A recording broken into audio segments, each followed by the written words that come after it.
Hello. Now let's start the important question of chapter number 3, that is just in time या lean system. ठीक है? Now understand.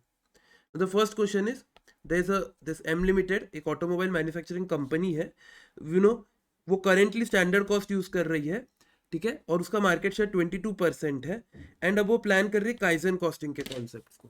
Kaizen costing क्या होता है sir? Small continuous improvement जो अपने को डेली करना है. क्या होता है स्मॉल कंटिन्यूस इंप्रूवमेंट जो डेली करना है? सबसे पहले काइजन कॉस्टिंग को डिफाइन करना. How to write a case study I am telling you. Kaizen costing को डिफाइन कर दिया. Definition of kaizen costing in the first part. Sorry, even ICI has written that definition of Kaizen costing in the first part. Okay, now then give your suggestions what you need to change. Okay, now since M limited standard costing पे based है, तो अपने को बोलना है कि standard costing, standard costing emphasises क्या करता है? कॉस्ट रिडक्शन पे एम्फसाइज करता है स्टैंडर्ड कॉस्टिंग. अपने को क्या चीज पे ध्यान देना है सर? अपने को परमानेंट कॉस्ट रिडक्शन नहीं, अपने को स्मॉल कंटिन्यूस इंप्रूवमेंट चाहिए. ध्यान देना, एक बार इंप्रूव करके नहीं रुकना है, day to day continuous improve करना है. काइजन कॉस्टिंग 1.01 रेस पे 365 वाला एग्जांपल याद होगा. ये देखो काइजन में यहाँ भी दिया हुआ है, मैंने काइजन यहाँ जा लिखा हुआ है. ये देखिए एग्जाम्पल सेम टू सेम, तो यही एग्जाम्पल अपन कोट कर सकते हैं. नेक्स्ट, देन उसके अलावा और क्या कर सकते हो आप? देखो काइजन कॉस्टिंग कंटिन्यूस इंप्रूवमेंट वाला पॉइंट हो गया.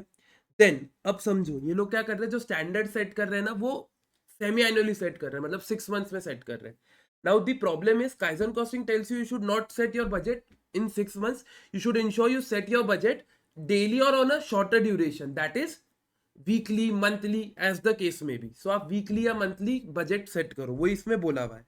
ठीक है. और दूसरा, काइजन कॉस्टिंग में एक चीज बहुत जरूरी है, पार्टिसिपेशन ऑफ वर्कर्स.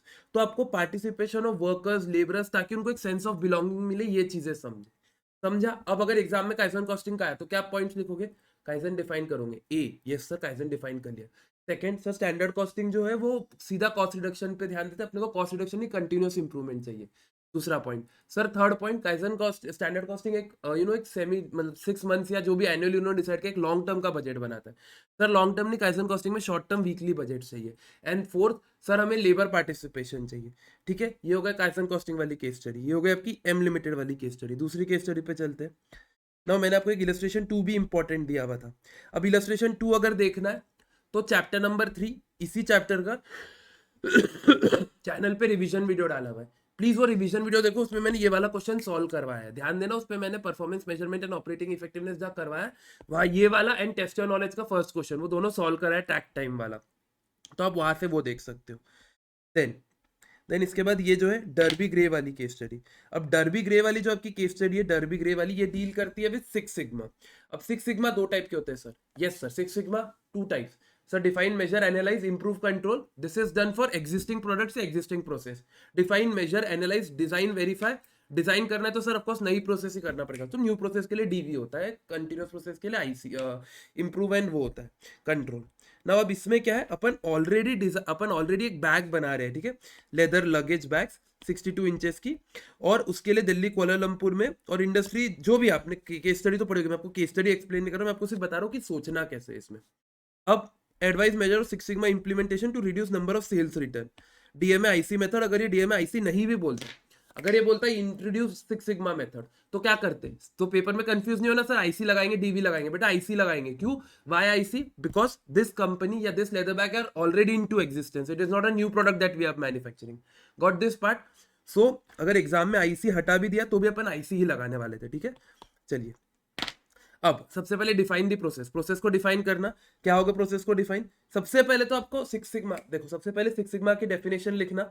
उसके बाद 6 सिग्मा में 2 टाइप्स होते हैं, ये लिखना. I am giving you how to solve in exam. Okay, this will be your approach. कुछ भी पूछा रहा, जो भी पूछा रहा, सबसे पहले डिफाइन करो. मेजर मतलब सबसे पहले जैसे 6 सिग्मा पूछा तो 6 सिग्मा को डिफाइन करो और उसके सारे पार्ट्स लिखो. दोनों चीजें बता देना और बोलना यहाँ हम आईसी यूज करेंगे. क्वेश्चन ने दिया है फिर भी बता देना, to be safer side. Then सबसे पहले प्रोसेस डिफाइन करो, मेजर करो, इंप्रूव करो, एनालाइज करो, कंट्रोल करो. अब डिफाइन करने में ध्यान दो. नाउ डिफाइन में सबसे पहले ध्यान दो कि अपनी बैग्स रिटर्न क्यों आ रही, कस्टमर को क्या चाहिए, why are bags getting return, ये एक पार्ट पे ध्यान देने का. उसके अलावा customer why are they returning, certain minimum requirement जो कस्टमर को है, इन चीजों पे ध्यान दो. ठीक है. इसके अलावा for example that bags are properly, अगर बैग्स प्रॉपरली पैक्ड रही बॉक्सेस में तो ठीक है, नहीं हुई तो then these are the examples. Then ये होगा डिफाइन का. Define, major. नाउ अंडरस्टैंड, अब चीजें मेजर करनी है. यस सर, मेजर करने के लिए आपको ध्यान देना है. पुअर पैकिंग तो नहीं है, या फिर डिफेक्टिव आइटम तो नहीं मिल रहा कस्टमर को। Ambiguity of data and classification of definition will need to be address. Ambiguity of data, data proper है कि नहीं है। मेजर, फिर एनालाइज। अब एनालाइज में आपको न्यूमेरिकल पार्ट लिखना है, जो कि इस क्वेश्चन में ये वाला पार्ट है, ये वाला पार्ट है एनालिसिस वाला, कि sir difficult to assemble 47%, bags were not demanded, not as demanded, किसी ने डिमांड करोगे कस्टम मेड, उसको उसके अकॉर्डिंग नहीं बना के दिया, poor quality, arrive late, manufacturing defect, सारी चीजें आपको एनालिसिस पॉइंट में लिखनी। किस पॉइंट में लिखनी है बेटा? एनालिसिस में। Now see this, all they have written in the analysis, difficult to assemble, price were not demanded, arrive damage, arrive late. Now ये हो गया डिफाइन, मेजर, एनालाइज। अब ये तो हो गई प्रॉब्लम्स। अब इंप्रूव कैसे करेंगे? अब ये जो ऊपर की प्रोसेस है ना, इसी को बताने का इंप्रूव कैसे करना। ठीक है, इंप्रूव कैसे करोगे भाई? Aspects of production and packing. क्यों? क्योंकि सर यहाँ असेंबल या पीस मेकिंग है, तो यहाँ असेंबल या पीस मेकिंग का प्रॉब्लम है। हाँ सर। फिर बैग्स वेयर नॉट डिमांडेड, तो प्रॉपर मैन्युफैक्चरिंग सिस्टम लगाओ। इंप्रूव कैसे करोगे? इस चीज पे ध्यान दो। डैमेज अराइव हुई तो कोरियर वाले से डील करो कि ठीक से प्रोडक्ट भेजे। लेट अराइव हुई, अगेन कोरियर वाले से। समझ रहे हो इंप्रूव कैसे करना? जो प्रॉब्लम्स है उसी का पॉजिटिव एस्पेक्ट बताना। ओके सर, इसमें छोटा दिया हुआ है लेकिन अपन बड़े इसमें लिख देंगे। एंड देन कंट्रोल, ऊपर वाली जो प्रोसेसेस है उसके लिए आईटी सिस्टम लगाना। यहाँ लिखा हुआ है, I am confident my own current system, I doubt whether they would be identify. So यहाँ क्लियरली बोला हुआ है कि नए आईटी सिस्टम लगाओगे। जब आप नए आईटी सिस्टम लगाओगे तभी आप कंट्रोल कर पाओगे। सर ये भी इंप्रूव में आएगा? नहीं, ये इंप्रूव में नहीं आएगा, कंट्रोल में आएगा, बिकॉज आईटी सिस्टम एकदम एंड में आते हैं। तो आईटी सिस्टम एकदम एंड में आते हैं, इसीलिए इसको कंट्रोल में डालना। अब समझा? अब सर सिक्स सिग्मा की अगर केस स्टडी आई तो सर सिक्स सिग्मा डिफाइन करेंगे, उसके बाद सबसे पहले सिक्स सिग्मा डिफाइन करेंगे, उसके दोनों पार्ट्स बता देंगे। देन जो उसमें लगता है, जैसे इसमें आईसी लग रहा है तो आईसी के बारे में बताएंगे। सबसे पहले डिफाइन करेंगे प्रोसेस, उसमें पूरी केस स्टडी लिखना। मेजरमेंट में अपन क्या बोलते हैं कि सर हमसे गलतियां हो रही है, क्या गलतियां हो रही है, कैसे गलतियां होगी, पुअर पैकिंग, एक थेरोटिकल पर्सपेक्टिव में। एनालिसिस में अपन प्रैक्टिकल पार्ट लेते हैं, जो भी नंबर्स वाला है। Define, measure, analyse. इंप्रूव में क्या करते हैं सर? जो ऊपर एनालिसिस दिया उसी को पॉजिटिव सेंस में बताते हैं। और कंट्रोल में अपन आईटी सिस्टम या लॉन्ग रन में इस चीज को कैसे इंप्रूव रखना, या इंप्रूव रखने से बच्चे जो इंप्रूव किया उसको मेंटेन कैसे करना है। Got this part? Yes sir. ये होगा define, measure, analyse, improve, control. Now next, अगली केस स्टडी जो अपनी है थर्ड वाली सॉरी वो है बैंक वाली। बैंक में क्या है? सबसे पहले बीपीआर वाली केस स्टडी। बीपीआर क्या होता है? Business process reengineering. Definition, fundamental rethink, radical redesign of essential business process that seeks to improve quality, that seeks to improve dramatic improvement in contemporary measures of performance such as cost, quality, time etcetera. पहले define करने का। Yes sir. BPR क्या है? हाँ sir. उसके बाद pre requisites लिख देने का। अब इस पे ध्यान दो। अब ये क्या है? गवर्नमेंट ओन बैंक है। अब गवर्नमेंट ओन बैंक प्राइवेट या फॉरेन कंपनी बैंक से कॉम्पीट नहीं कर पा रही, क्योंकि वो लोग ज्यादा सर्विसेज दे रहे हैं, ये इसमें लिखा हुआ है। तो आप वही चीज को इंप्रूव कैसे करोगे? सर सिंपल है, हम उस चीज को इंप्रूव कैसे करेंगे?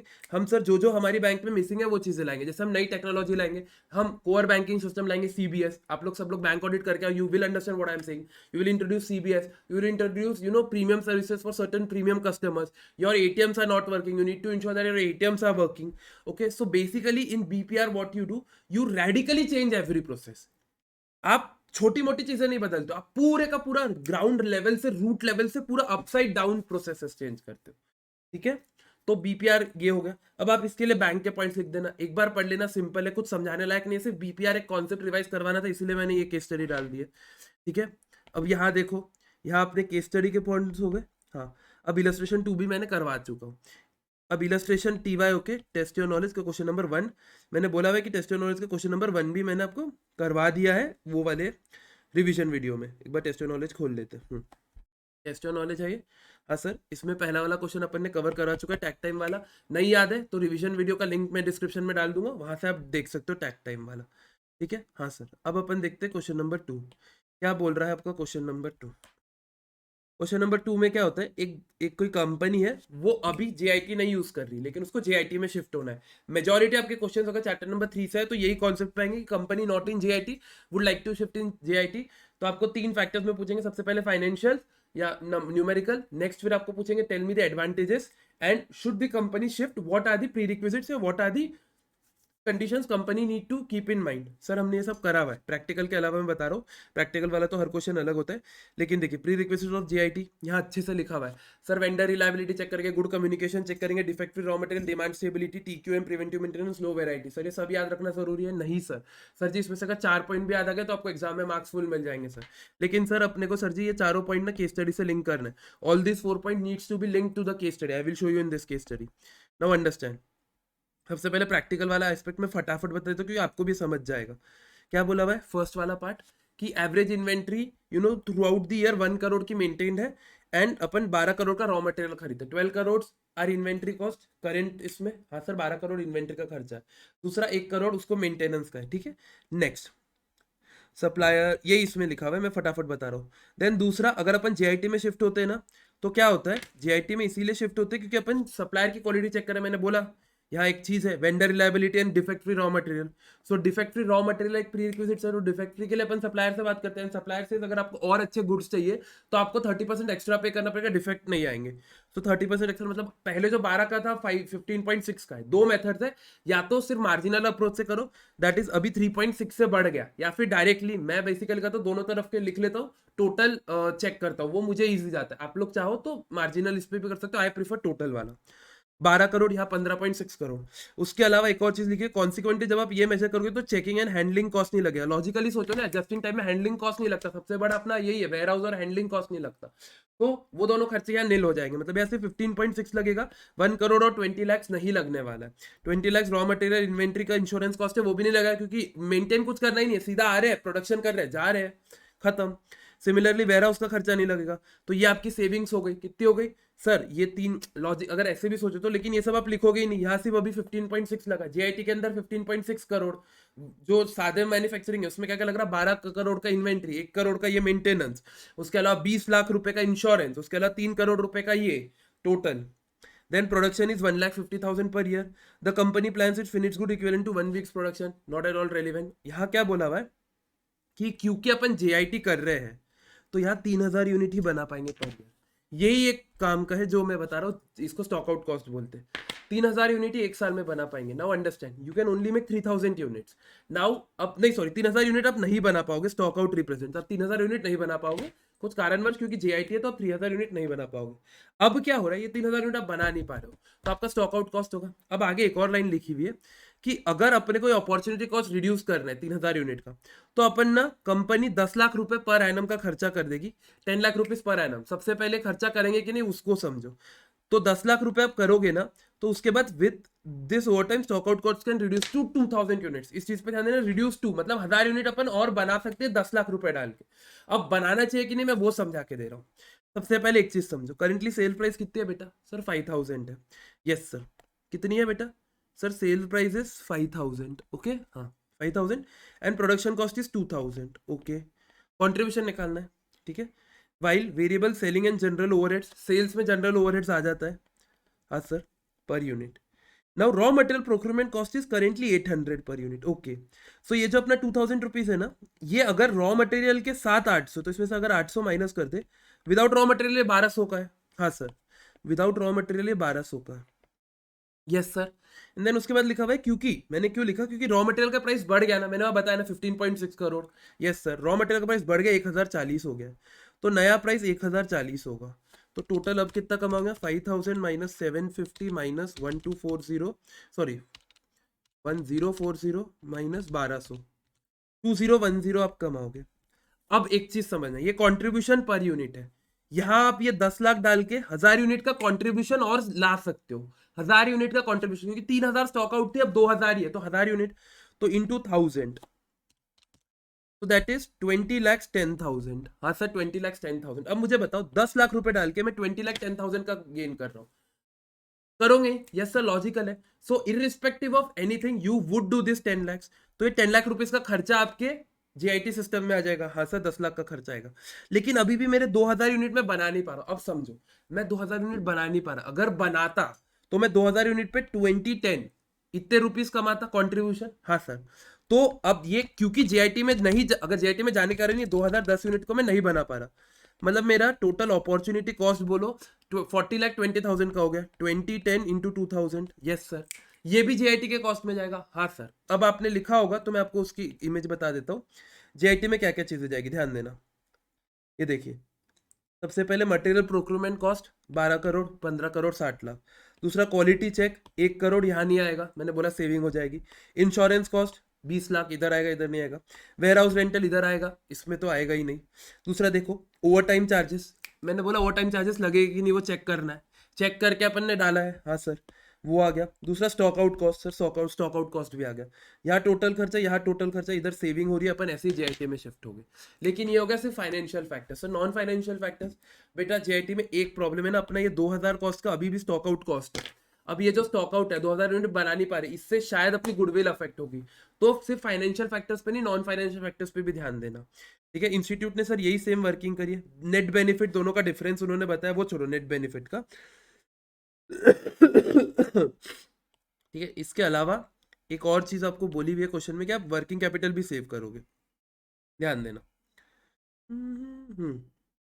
ठीक है, इसके अलावा एक जगह और चीज दी हुई है कि यस आप जीआईटी में शिफ्ट होकर वर्किंग कैपिटल भी सेव करोगे, वो भी आपकी सेविंग में डालेंगे। नेक्स्ट इंपॉर्टेंट एस्पेक्ट क्या बोला भाई इन्होंने, calculate the benefit loss if company moves to current to JIT, that is of course benefit. Recommend the factors needs to consider before implementing the JIT procurement.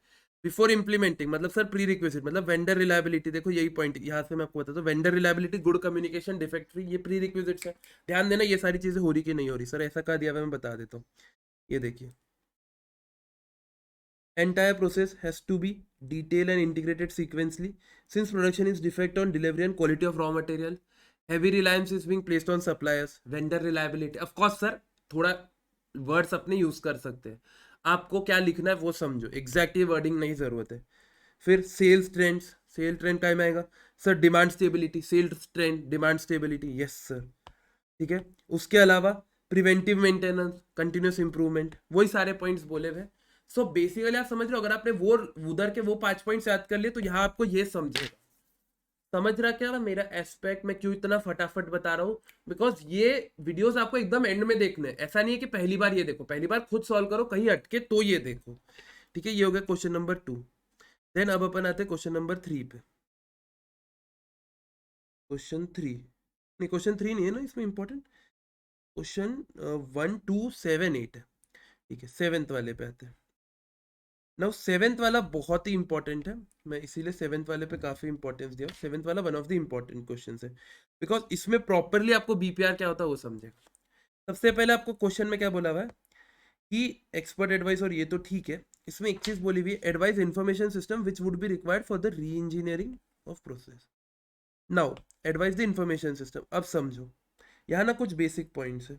मैं case study पूरी नहीं पढ़ रहा, आपने पढ़ी होगी। इसमें बेसिकली क्या क्या चीजें आपको ध्यान देनी इन्फॉर्मेशन के लिए। ये क्या होता है, एक शू कंपनी होती है फुटवेयर वाली, उनका प्रॉफिट कम होता है, बाकी जो उसके कॉम्पिटिटर्स हैं वो लोग ने ये बहुत हाई एथिकल स्टैंडर्ड्स मेंटेन करते हैं। रतन टाटा समझ के चलो, टाटा इंडस्ट्रीज, एंड जो इनके competitors they have shifted to either the outsourcing काम चाइनीज को। तो दिस इज द प्राइमरी मोटा मोटा issue what is in the case study. बाकी डिटेल के लिए you can study, because the I have said it, no I have said it 1000 times, the main logic behind these videos are not to give you each question's detail, but only the tricky points of that. So when the footwears are lower price to the customer, they have this, their customer wants this, and meet performance and delivery target, lead time and quality. Now understand क्या हो रहा है। ANA जो है, जो company है, वो ना कन्वेंशनल मेथड्स पे है, वो अभी भी एक्सेल का काम कर रही है। देखो एक्सेल शीट, तो उनको सबसे पहले अपनी एक्सेल शीट को मेंटेन हटाना है। आप अगर इंफॉर्मेशन सिस्टम पे एडवाइस दोगे, यस। दूसरा, वो combining several jobs into one, यहाँ लिखा हुआ है, वो सेवरल जॉब्स को एक जॉब्स में कन्वर्ट कर रही है। फिर ALA एक्सेल के जगह अगर एक दूसरा IT सिस्टम निकाले तो उसमें बहुत सारी सेविंग कर सकते हैं information system related, yes sir. फिर देन उसके बाद एक्सपर्ट एडवाइस, एक एक्सपर्ट ने भी बोला है कि ANA को चाहिए आपको यही पॉइंट्स एक्सपर्ट एडवाइस में लिखना है। मैं सिर्फ आपको पॉइंट्स बता रहा हूँ कि आपको इंफॉर्मेशन सिस्टम के लिए क्या क्या चाहिए। एक्सपर्ट एडवाइस बोला हुआ है। फिर एक्सेल शीट है, नहीं सर आपको खुद की शीट चाहिए, उस पर डेटाबेस चाहिए जिसको रेगुलर अपडेट करना है। दूसरा sir rearranging staff into multi disciplinary boards, यहाँ लिखा हुआ है। Implement the proposal functional departments into disciplinary teams, आपको डिसिप्लिनरी टीम्स में अरेंज करना है। अब इसका पॉजिटिव भी होगा, नेगेटिव भी होगा। पॉजिटिव भी होगा कि लोग काम करना चाहेंगे, लेकिन नेगेटिव होगा बहुत सारे ऐसे लोग हो गए भाई जिनको नया वर्क प्रोफाइल नहीं चाहिए, they have been working in that particular industry for 25 years और 30 years, they won't shift. This is the classical problem of changing into work profiles. Okay, now next, तो यही चीजें इसमें बोली हुई है। No exercise the likely impact of reengineering of ANA's high ethical standards. Now understand this part, ये important है। ANA का हाई एथिकल स्टैंडर्ड्स है। अब एथिकल स्टैंडर्ड में दो प्रॉब्लम। सबसे पहले, जब आप हाईली एथिकल होते हो, अगर आप आपके वर्कर से अच्छे नहीं हो तो आपके एथिक्स पे प्रॉब्लम आएगा। तो क्योंकि ये वर्कर को स्विच कर रहे हैं तो इस चक्कर में एथिकली इनका इंप्रेशन नेगेटिव होगा। यस दूसरा, कुछ वर्कर्स तो फिर भी शिफ्ट हो जाएंगे, कुछ वर्कर्स शिफ्ट नहीं होंगे, they will resign, high employ turnover. हाँ सर। उसके अलावा अब समझो एथिक्स में और क्या क्या आएगा सर। सप्लायर से ले रहे, अब अभी अपन एथिकल है, अपन क्वालिटी मेंटेन कर रहे हैं, लेकिन सप्लायर से क्वालिटी गुड्स आएंगे कि नहीं। जब आप जेआईटी में शिफ्ट हो गए, सॉरी जेआईटी बोल रहा हूँ, आउटसोर्स में क्वालिटी गुड्स आएंगे कि नहीं आएंगे। सर क्या क्वालिटी मेंटेन होगी कि नहीं होगी। Yes sir. इसके अलावा जस्ट मैं सिर्फ ये एग्जांपल के लिए इन्होंने भी दिया है कि 3750 किलोमीटर से आपके गुड्स आ रहे हैं। अब ये लॉजिकल एक फैक्टर है, समझो इतने दूर से गुड्स आ रहे हैं तो शायद ऑयलिंग, ट्रांसपोर्टेशन, फ्यूल, इन कंबशन इंजिन, इन सब का जो कॉस्ट आएगा वो एनवायरमेंट पे कहीं ना कहीं आएगा। हाँ सर। तो एनवायरमेंट अफेक्ट होगा, तो एनवायरमेंट भी कहीं ना कहीं एथिकली आपकी इमेज डाउन कर सकता है। Yes sir. Ethical standard boards पे। Yes sir. एनवायरमेंट बहुत बड़ा फैक्टर होता है। हाँ सर। अपन पूरा ट्रिपल बॉटम लाइन इस पे पढ़ के आए, तो आपको ये पॉइंट्स लिखने हैं। आई नो ये केस स्टडी थोड़ी टफ है, इसीलिए समझो। ठीक है, अगर ऐसी केस स्टडी है तो मैं आपको सिर्फ फ्लो बता रहा हूँ कि आपको सोचना कैसे है। एनवायरमेंट के रिलेटेड आप लिख सकते हो।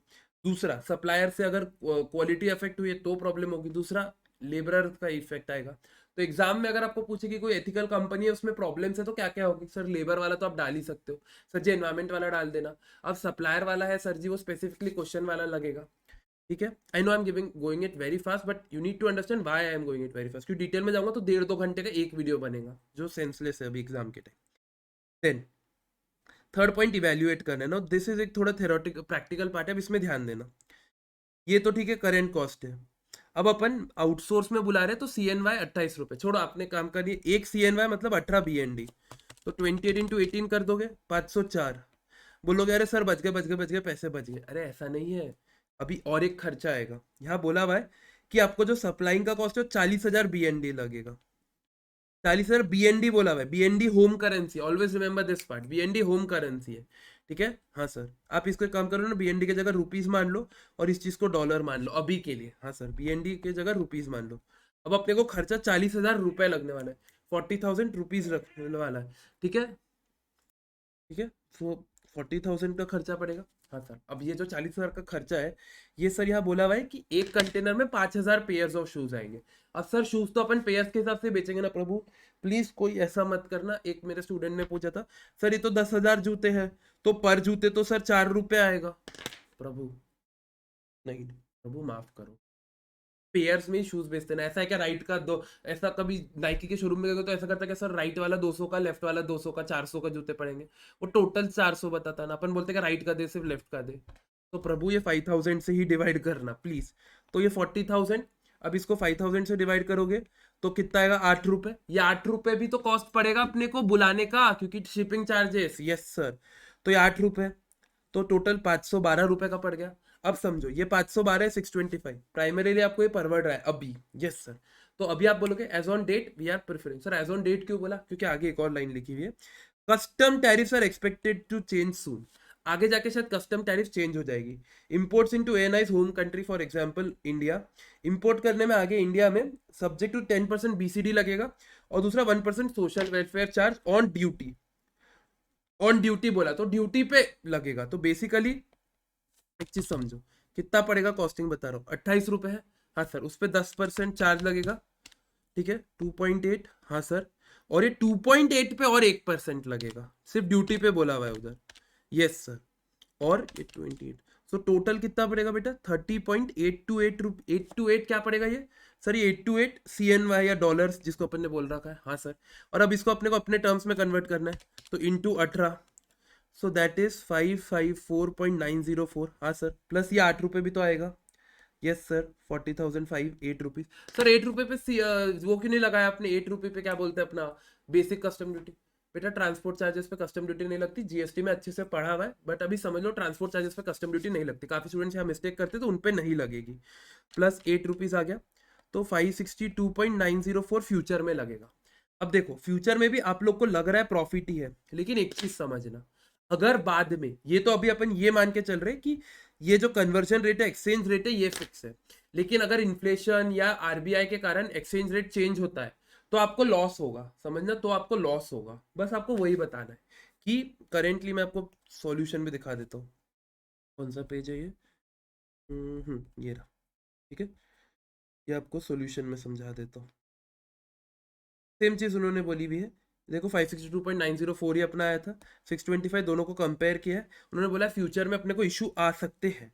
अब इसके बाद और एक क्वेश्चन में लाइन बोली है, चलिए क्वेश्चन देखते हैं। ये तो हो गया एक एस्पेक्ट, अब देखिए दूसरा एस्पेक्ट। अब in relation to retail customers, now retail customers को और क्या, अपने को लीड टाइम भी उन पे ध्यान देना है। रिटेल कस्टमर के लिए परफॉर्मेंस टारगेट बहुत इंपॉर्टेंट है, जिसमें एक लीड टाइम आता है। लीड टाइम और क्वालिटी, क्वालिटी का अपन ने पहले भी बहुत डिटेल में एक्सप्लेन किया कि चाइनीज सप्लायर से बुलाएंगे तो क्वालिटी चेक करना पड़ेगा, क्योंकि क्वालिटी के कारण अपने गुड्स में प्रॉब्लम आएगी। दूसरा लीड टाइम, खुद ही सोचो यार, 3750 किलोमीटर दूर से चीजें आ रही है, अगर हल्का सा भी डिले हुआ तो अपने को गुड्स देने में डिले हो जाएगा, तो अगर डिले होगा तो वापिस मार्केट इंफॉर्मेशन खराब होगी। वही सेम चीज इधर लिखी हुई है कि अगर आप सी से बुला रहे हो इतने दूर से, तो देर आर चांसेस कि गुड्स आने में डिले हो जाए। अभी रिसेंटली एक ship which had all the luxury cars, it got burn in mid ocean. Now these are types of issues that can be arise when you take from outsourcing, तो these are some factors that you need to keep in mind. Okay, अच्छा question था, detail वाला था इसीलिए। अब sir question number 8, अब question 8 में ना एक बहुत बड़ा प्रॉब्लम है, आईसीएनए ने क्वेश्चन जहाँ से कॉपी किया है, अब उन्होंने कॉपी तो कर लिया, लेकिन ना उन्होंने ये जो लॉजिकल वाला पार्ट बोला है ना, उसमें यार ये वाला एक फॉर्मूला दिया है, बाइनरी वेट वाला। अब ये बाइनरी वेट वाला फॉर्मूला कहीं भी एक्सप्लेन नहीं है, पूरे के पूरे आईसीआई की हिस्ट्री में कहीं एक्सप्लेन नहीं है। दूसरा ये यहाँ मैट्रिक्स बना रहे हैं, अरे मैं आपको एक चीज बताऊं, मैट्रिक्स सीए फाउंडेशन में था, मैट्रिक्स सीए फाउंडेशन से हट चुका, हटा दिया इंस्टीट्यूट ने, मैट्रिक्स हटा ही दिया। अब जब आप जो चीज फाउंडेशन लेवल से हटा चुके हो, आप फाइनल में कैसे एक्सपेक्ट कर रहे हो स्टूडेंट्स को आएगा? तो this is not at all important for examination, because ये एल्गोरिदम या तो लर्न करो बैठ के, कोई लॉजिक है नहीं इसके पीछे, या तो बैठ के लर्न करो। अगर टाइम है तो ये क्वेश्चन लर्न कर लो कि ऐसा ऐसा होता, फिर भी शायद मुश्किल जाएगा। सो मेरा रिकमेंडेशन है इसमें टाइम मत डालना, क्योंकि अभी टाइम नहीं है उतना। ठीक है, चुपचाप इसके पहले के 2 पॉइंट्स आपको इजीली समझ जाएंगे। सेल्यूलर मैन्युफैक्चरिंग क्या होता है और क्या टाइप के सेल्यूलर मैन्युफैक्चरिंग होते हैं, अपन ने डिटेल में इधर सेल्यूलर मैन्युफैक्चरिंग में पढ़ा हुआ है। देखिए सेल्यूलर मैन्युफैक्चरिंग में क्लियरली पढ़ा हुआ है, सेल्यूलर मैन्युफैक्चरिंग में कि अपन छोटे छोटे क्लस्टर्स में बनाते हैं, उसके अकॉर्डिंग काम करते हैं, पूरे एडवांटेजेस डिसएडवांटेजेस सब चीजें इधर बताई हुई है। तो सिर्फ उतना पढ़ लेना, जो वो फॉर्मूला है वो वाला पार्ट स्किप कर देना, बिकॉज वो रेलिवेंट ही नहीं है एग्जाम्स के लिए। वो इंस्टीट्यूट ने कोई कहीं से कॉपी किया सेल्यूलर मैन्युफैक्चरिंग कंट्रोल सर्च करके, and they have as it is copy pasted it. Okay, understood. देखो मैं फास्ट गया उस चैप्टर में, बिकॉज आप लोग को टाइम है ना, टाइम आज आज आपके लिए जो फैक्ट, जो थ्रूपुट है, जो बॉटलनेक है वो टाइम है, तो इसलिए टाइम को ध्यान में रख के कराओ। ठीक है, बाकी आपको कोई भी डाउट्स हो फील फ्री, 9421 ये नंबर है, 9421503171, ये नंबर पे आप कांटेक्ट करिए, अपन डाउट्स आराम से क्लियर करेंगे। ठीक है, चलो, थैंक यू।